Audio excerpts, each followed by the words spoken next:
करा शिरा वाली दा बोल सांचे दरबार की जय। मैं श्री राम दरबार सेवा सोसाइटी चौंतुंडा गुलाब भगत सतनाम सिंगड़ा।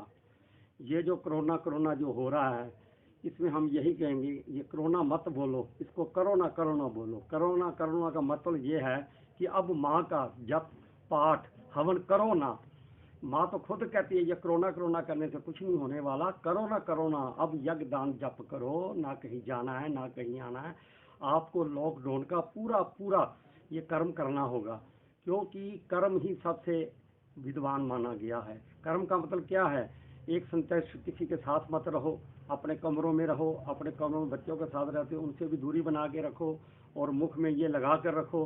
क्योंकि ये नहीं कि हम ये खाली मोदी जी कह रहे हैं, ये ऑल वर्ल्ड का जो माहौल है आपके सामने है, जो तरक्की आई है, ये महामारी आई है, इसको रोकने के लिए ये बहुत ज़रूरी है।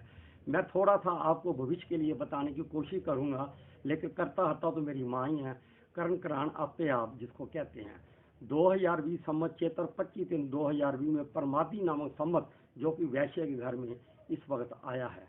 आज विसाख का महीना जो 8:10 पर विसाख को रात को मेघ का सूरज ऊंच का आने से कुछ न कुछ 10 दिनों में ये जो डिग्री बढ़ने के बाद कुछ न कुछ प्रकोपी में गर्मी में प्रकृति बढ़ेगी और इस प्रकोपी में थोड़ा सा अंश शांत होगा।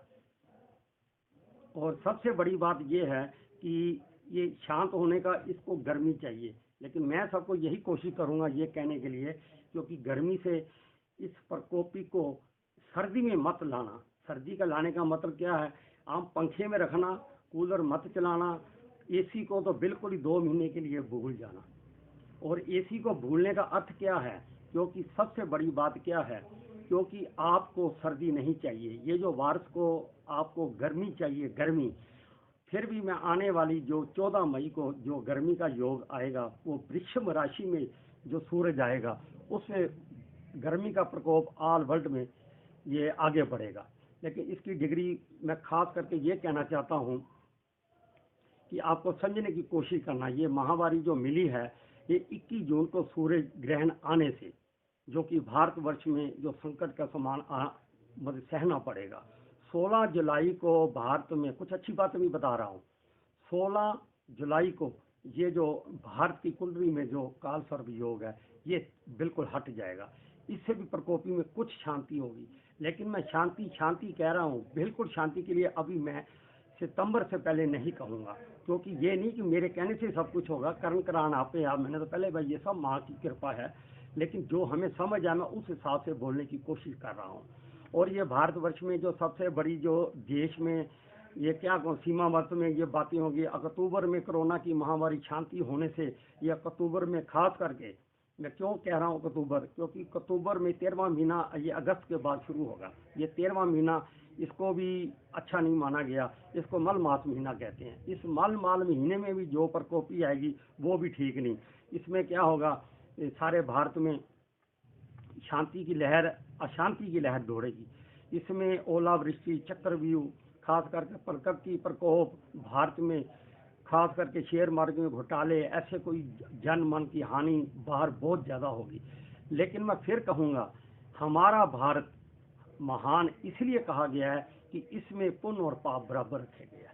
हम बाहर के बारे तो कुछ नहीं कहते, लेकिन महामारी, ये जन हानि, धन हानि, हम तो कहते हैं ये कहीं भी ना हो, ऑल वर्ल्ड में ना हो। पर जो प्रकोपी ग्रहों में लिखी गई है, उसको तो कोई प्रकोप को रोक नहीं सकता। लेकिन हम रोक सकते हैं एक ही नियम के साथ। वो नियम कौन सा होगा? उस नियम में जप करो, तप करो। आपको ये पता है कि माँ जो वैष्णवी है, जो वैष्णो का दरबार, उसमें एक मंत्र लिखा हुआ है। उस मंत्र को आप समझें, आपको पढ़ने की जरूरत नहीं। सुबह 7:45 बजे माँ की हर रोज टीवी में, हर टीवी में श्रद्धा में जो प्रोग्राम आता है, माँ की आरती के दर्शन करो। और शाम को 8:45 बजे फिर दर्शन करो। ये दर्शन करने से भी आपको बहुत लाभ मिलेगा, क्योंकि ये काली चंडी, ये चंडी का हवन जो बड़े बड़े हैं, मैं तो यही कहूँगा ये हवन नेता लोग करें, अभिनेता लोग करें, सोसाइटियों के लोग करें। हमारे अमृतसर में आज भी कई सोसाइटियाँ हैं, जैसे कई मावें हैं जिनके बड़े बड़े ये जो सोसाइटियों के ये बड़े बड़े माता के कर्म हैं, वो आज भी ये हवन कर रहे हैं। लेकिन मैं उनको हाथ जोड़ के यही बेनती करूँगा, वो चंडी के हवन करें। ये चंडी की महामारी ही रोकने वाली ये बीमारी का सबसे मेन जो योग होगा, ये सबसे बड़ी मैं बात कह रहा हूँ। और आगे और समुद्र तटों में ये योग जो होगा, यूरोपीय जन धन हानि जो तांडव मैं बता रहा हूँ, ये क्यों बता रहा हूँ? ये योग जो आना है ये मल मास के बाद शुरू होगा।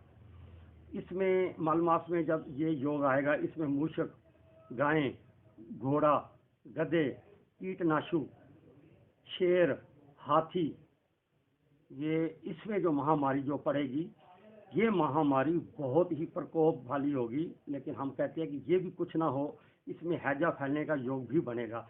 हम गवर्नमेंट को तरफ ही इसको आगे आगे बढ़ाते जाओ, आगे आगे बढ़ाते हो। मैं यही कहूँगा ये सबको बताओ, लेकिन इसका उपाय मैं साथ साथ बता रहा हूँ। ये माँ का हवन, अगर आप सोचोगे हम बड़े हवन नहीं जानते, मंत्र नहीं जानते, तंत्र नहीं जानते, मैं छोटा सा एक हवन बताता हूँ। हर घर में आपने छोटा सा देसी कपूर लो, उसमें 2 लौंग डालो और कोशिश करो 7 लौंग उसमें 2-2 करके, और मंत्र कह रहा ओम एम ह्रीं क्लीं चमुंडाई विच्चे स्वाहा। स्वाहा बोलने के साथ ही हवन का कार्य पूर्ण होता है।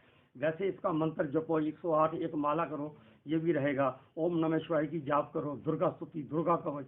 दुर्गा कवच में तो माँ ने खुद लिखा हुआ है, मेरी प्रकोपी को उतारने के लिए मेरा वचन उसने पहले ही बोल रखा है। और हमारे पंजाब वाले, अमृतसर वाले, वैसे बड़ी कृपा है। आपको याद होगा कि 1971 में जब पाकिस्तान से यहाँ जहाज आते थे तो हम वो उससे पूछते थे। मैं वो बात को बताता हूँ जो मैंने सुनी हो।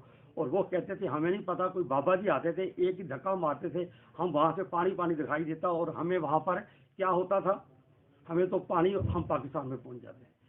ये पाकिस्तान हिंदुस्तान की बात नहीं बता रहा हूँ। हमारे पंजाब में सबसे बड़ा जो अमृतसर गुरु नगरी है, इसमें जो स्नान घाट है, इसमें कुंभ रखा गया था। और उसी टोए में कहाँ को हंस की स्टोरी थी, ये लंबी स्टोरी हो जाएगी। लेकिन मैं कोरोना कहने से आप पीछे हटो। अब करो ना ये बात करो। करो का मतलब यही है कि कुछ पाठ पूजा करो, प्रभु का नाम लो, ना आपने कहीं जाना है। अब ये मत सोचो कि सुबह सोना है, 12 बजे उठना है, बस खाना पीना है, शाम को फिर सो जाना है, अब कोई टाइम नहीं, कहीं जाना नहीं, ये मत सोचो। प्रभु का नाम लो, एक घड़ी आदि से भी नाम। मैं श्री राम दरबार की तरफ से मैं यही हाथ जोड़कर बेनती करूंगा कि माँ का नाम लो। ये नहीं कि मैं माँ क्यों कह रहा हूँ कि और किसी का नाम नहीं लेना। सब देवी देवता, 33 करोड़ देवी देवता एक ही है। मैं आपको कोई ऐसा उपाय नहीं बता रहा हूँ घर से बाहर निकलो। हम तो कहते नहीं, मोदी जी ने बोला लक्ष्मण, आपने अगर लक्ष्मण रेखा खींची है तो उसका अमल करो। लक्ष्मण रेखा का आपको फायदा है। इमरजेंसी किसी को जाना पड़ता है, दवाई लेने जाना पड़ता है, सब्जी लेने जाना, उसका एक नियम बनाओ, घर का एक बंदा जाओ जो कि अपना मसला हल करके 10 मिनट में वापस आओ। वो भी नियम में मुंह में पटका जरूर बांध कर जाओ। ये बहुत जरूरी है, ये आपके लिए है, ये लोगों के लिए नहीं है।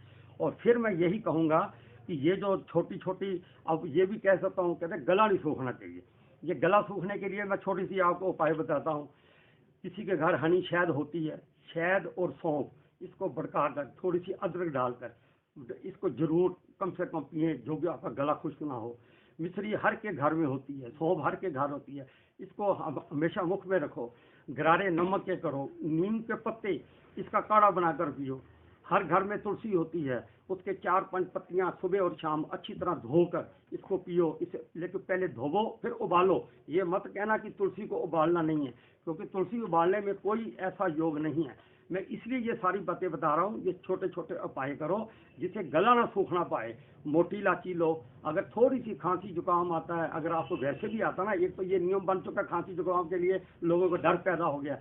आप ये डर वाले को रोकने के लिए पहले नियम करो ना, मिश्री मुख में रखो, नहीं है तो मोटी चीनी मुंह में रखो, थोड़ी सौंफ मुंह में रखो। खाना खाने के बाद मैं यही कहूँगा थोड़ा सा गुड़ जरूर खाओ, जिससे गुड़ से मैल अंदर जो छाती साफ रहे। और आप ये मैंने चारों तरफ से बातें बताई हैं जो कि घर बैठ के ही करनी है। मैं कोई ऐसा उपाय नहीं बता रहा हूँ जो कि आपको जो घर का बाहर जाना पड़े। घर के अंदर ही काम करो। जयकारा शेरों वाली दा बोल सांचे दरबार की।